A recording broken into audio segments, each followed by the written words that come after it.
Welcome to episode 43 of Accessible Finance, where we demystify personal financial topics and answer your questions so you leave saying, I get it now.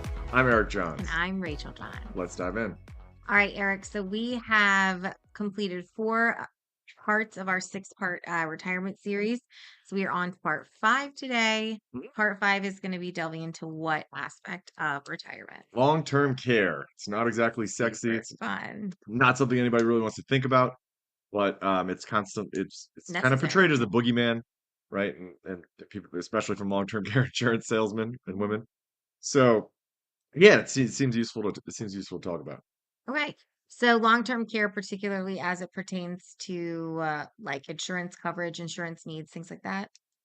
Sure. We're talking about things that Medicare does not cover, right? So you're going to have health insurance, and that's going to cover doctor's visits and hospitalization, and even things like skilled nursing care, right?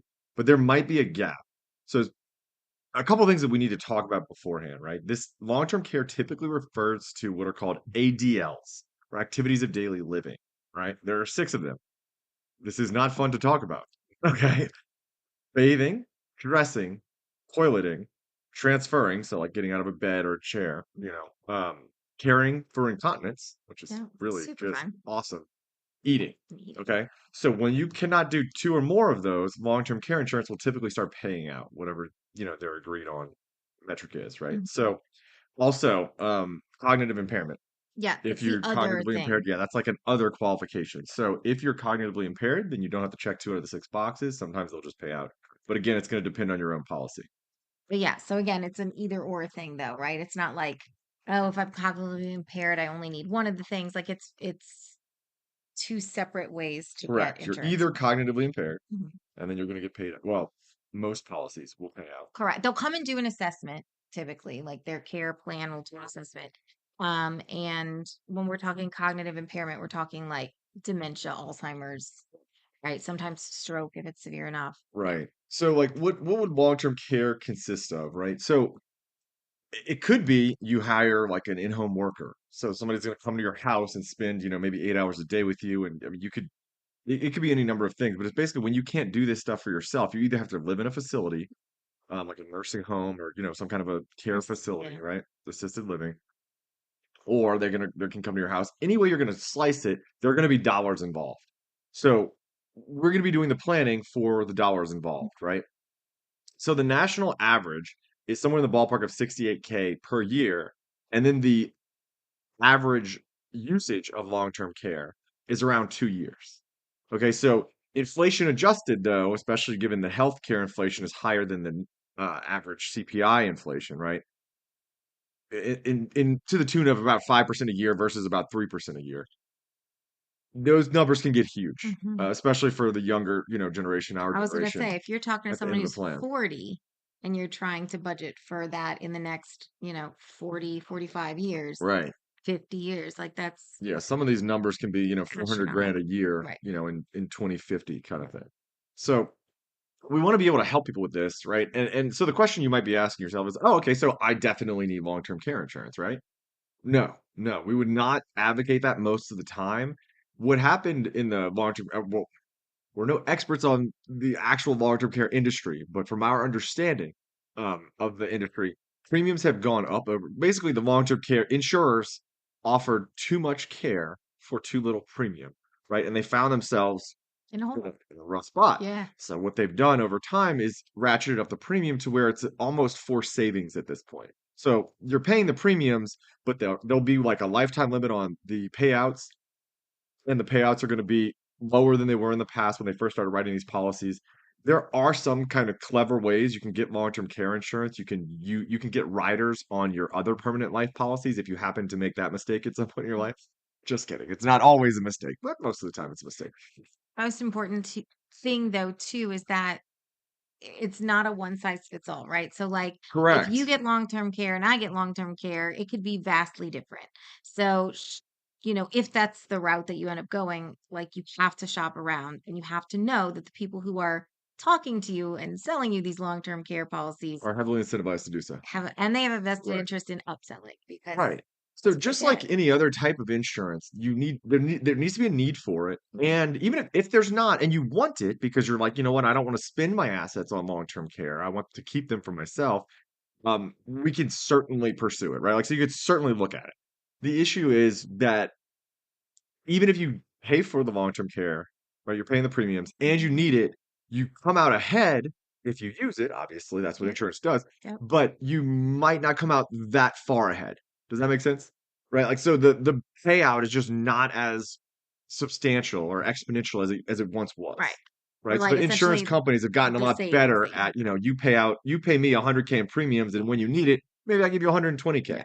It used to be, I'll give you Exactly. 500, and And I we're real think happy with that, but and that that's I no longer the think has case. been there's it's been in existence long enough and they have enough data and they have enough computer programs and things that now can help them to more accurately, and by them I mean insurance companies, more accurately project exactly how much money you're going to end up using. So they're going to sell you something as close to the amount of money you're actually going to end up using, right? So you're either overpaying because you don't use the amount that you've paid for coverage, or you tend to use the amount that you paid for coverage. Right. Very rarely do we find that people end up in the like, I made out like well in this situation. Right.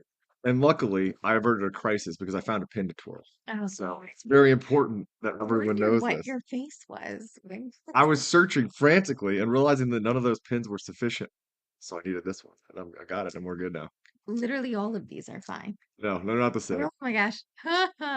Okay. I'm just glad that everyone can hear this, Yeah. and we're not cutting anything out. Keep it in. All Uh, right. But so what we would do typically for clients is we would try to find out what the funding gap is for right. long-term care. So we would essentially plug the numbers into the plan, right? Like first, we're gonna ask what your risk tolerance is, like if you're comfortable trying to, self-insure, basically, right? If you're gonna retain some of that risk for long-term care, then we'll talk about that and we'll explain to you, what the risks are. And we're trying to calculate. So, like, if you're listening to this and you're going to DIY it, you're going to want to calculate for yourself how providing for your own long-term care is going to impact the long-term probability of your plan's success, right? So how would you do that? Like, let's say that I am an individual, I might be like 50, right? Mhm. Or 55, right? I'm Okay. looking at retirement in the next few years and I'm Okay. imagining retirement from start to conclusion. We're retiring at 55? Or you're Uh, saying you're at 50? You I'm are like, 55, so maybe in the yeah, next couple of correct, few correct, years, correct. 5 Like to 10. come to you saying, look, in the next 5-ish years or so, Okay. I want to retire. Mhm. Um, I want to make sure, I've addressed a lot of the other retirement pieces, like when can I retire? Yeah. How should I We've start worked out the cash withdrawing? flow and Right. everything else. We talked about Medicare and opting in, and we Right. talked about the IRMA brackets, and we talked about asset allocation and if that needs to shift. So we talked about all those pieces. Mhm. I know that I can fund the activities I want to do for retirement. So now I'm looking at like, okay, like my sunset years, like my very final few Mhm. years, I don't want to be a burden to my spouse. I don't want to be a Right. burden to my kids. How do I make sure that within my plan and all of the things that I've planned that I want to do during retirement, that I'm also funding these last 2 years? Right. So typically when we have younger clients, we're going to use the national average. When we have older clients and they're approaching retirement, a lot of them have a pretty good idea of where they want to end up. Mhm. You might hear the Blake or Lambeth House, Yeah, right? Like a people lot have around a me. pretty concrete idea of where they're going to be.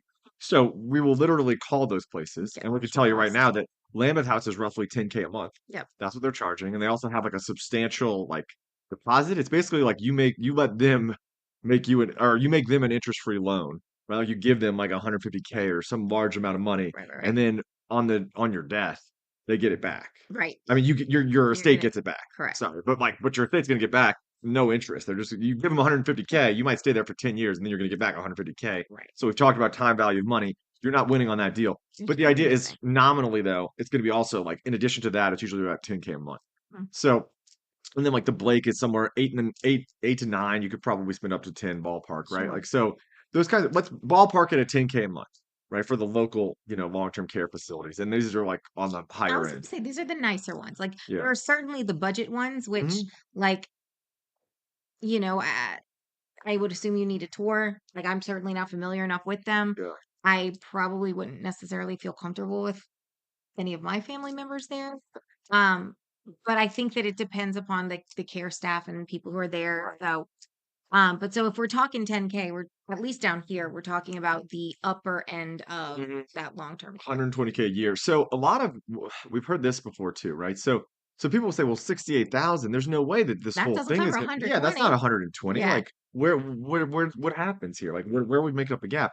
Well, a lot of your typical budget, so the 68K is on top of what your ordinary living expenses would be. Mhm, So we would have your cash flow mapped out, and maybe you spend 12K a month, mhm. right? So maybe you are ordinarily spending 12K a month, and we look at your expenses, and so like the 10K might include food, right? Like it might include a lot of the things that you would be doing, but at the very least, you probably don't need a house to like Yeah. you don't need a home, you don't need a house. You Insurance, could right. just Right. eliminate that. So no utilities, Exactly. right? Like no repairs, no maintenance on your home. There's probably a lot less, unfortunately, there's probably a lot less entertainment going on. Or if there is, it's going to be, you sit, plays, video games. Well, and at I can get behind that for sure. but at places But like, the Lambeth House, and the Blake, like the places that you're mentioning, they tend to be comprehensive in what they offer. So the entertainment is offered on site and it's there. You're right. not paying additional fees to go, play Correct. bingo. Yeah. So Even things like vacations, I mean, like when you're at this point where we're talking about people, we're talking about, I guess, allowance, yeah, you cannot do 2 out of 6 ADLs. We're not correct. talking, you're ready to go tour Europe. Right. That's Like not you can't that's not bathe this or get phase. out of your bed, right? Exactly, right? You can't Yeah, control your bowel movements correct. and It's you not, can't I eat. mean, right. You need the assistance Right. We for a want to make it reason. as you're going to want to make it as comfortable as possible for yourself, but it's not going to be a time where you're going to be spending a lot of money on, Right. extracurricular activities. This is the time when people are coming to you. You're not going to them. Exactly. And so, the like Eric was But yeah, so saying, you can that cut down a lot of 68K. your ordinary living expenses Correct. and just you're kind of replacing a lot of those with the care that you're going to provide for Correct. yourself. And then the 68K is there to bridge the gap of what you're not actually able to Right. cut. Exactly. So that's on top of what's already been budgeted as your cash flow, like annual But expenses. right, but so when we have people that are coming to us like, I want to be in Lambeth House, Right. like make this happen for me. Tell me how many years I'm okay to do, right? Like Yeah. so we'll do that math and we'll plug it into the plan and everything. We'll have concrete numbers and then we can just inflation adjust those numbers. So Correct. if it's 10K a year in 2024, I mean 10K a month in 2024, 120K a Mhm. year, then we can inflate that up and find out what it's going to be, if you think you're going to be there in 10, 15, 20 years. It's also interesting too because like I had a client years back who her husband had dementia, right? So he qualified using the cognitive Hmm. issue. She was fine. But she didn't want they were tight, they didn't have children, and so she didn't want to live without him. Right. So the two of them together moved into Lambeth House. So Hmm. they sold the house, moved into Lambeth House. She spent at least a decade at Lambeth House, not necessarily in her last 2 years. Um, there are certainly ways to run the numbers on that too. Like it's not to say like we will run for 2 years, it should only be 2 years. Like Correct. circumstances can dictate. Correct. Another point to make is that it doesn't have that your long-term care plan for your or your plan for yourself, right? Yeah, For end of life does not have to be does not have to be at a facility. right. You can pay people to come to you, right? Correct. Like you could be, I mean, if you have disposable income and you're like, look, you know what, I want to be comfortable, you might be willing to spend 300-400K a year to have round the clock care from like 2 or 3 individuals. So Correct. you're just gonna pay their salaries and they're gonna come to your house and do what you tell them to do. Yep. Right. So like you that can happen. Yes. That can happen. People choose that option. Absolutely. And I think, the idea is, and some of the response might be like some of you may have had people, family members. We certainly have had family members where the 2 years of long term care were never triggered because Correct. of sudden rapid decline. And Mhm. so it's not a reason to not have the plan. You certainly want to have that factored in, because the alternative of needing it and not having it is far worse. Right. So having that factored in if you don't use it, that's extra money for your estate. Right. So when we're talking about how do you actually, so I've decided I need long-term Yeah, care. I've decided on the number or the right. amount that I want to fund, and I have a clear picture of what it's going to look like.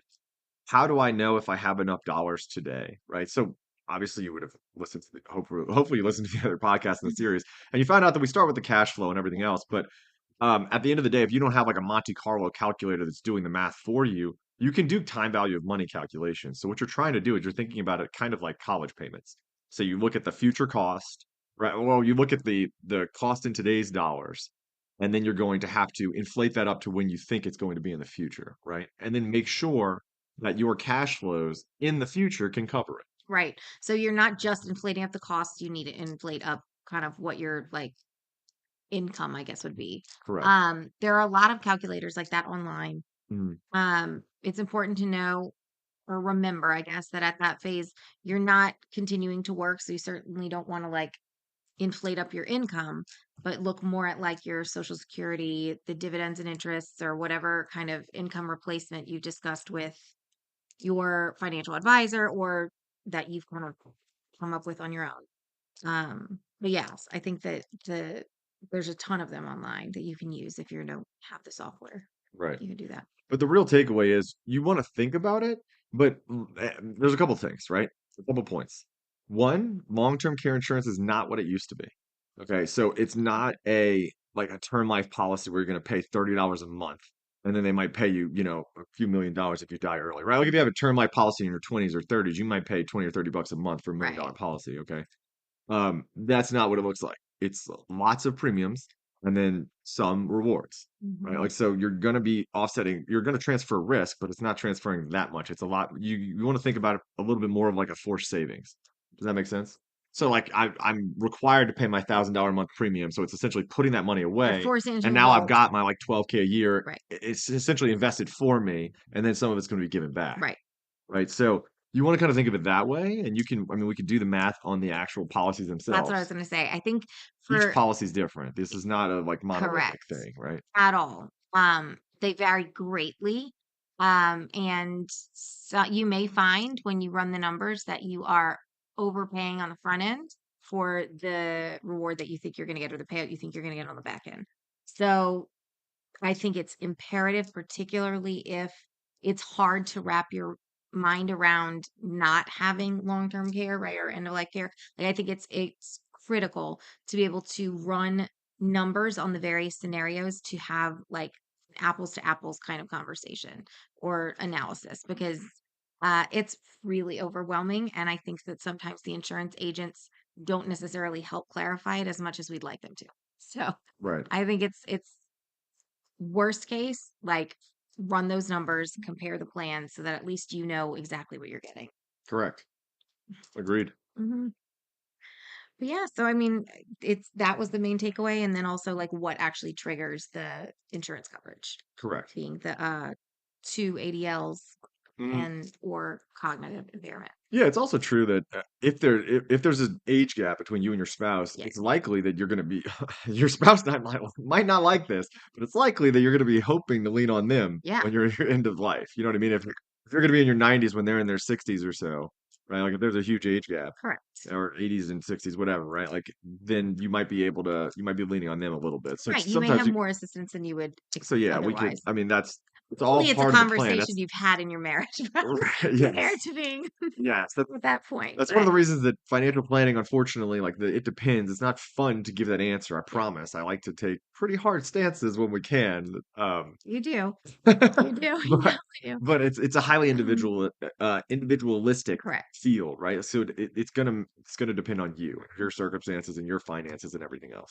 Exactly. And that's why when if you're meeting or working with a professional, um, it is critical that you are giving them as accurate and comprehensive data as you have available to you. Hmm. Because if an entire plan is run around an assumption that is no longer the case or is not an accurate case, then the plan or the details that you get are just pointless. So Correct. definitely be Agreed. informative. All right. Yeah. Well, if you enjoyed today's show, please review it. And if you have any topics you'd like discussed or financial problems you'd like solved, reach out to us at podcast@equilibriumfp.com or visit our website at equilibriumfp.com. Yeah. Till next time. Thanks, guys.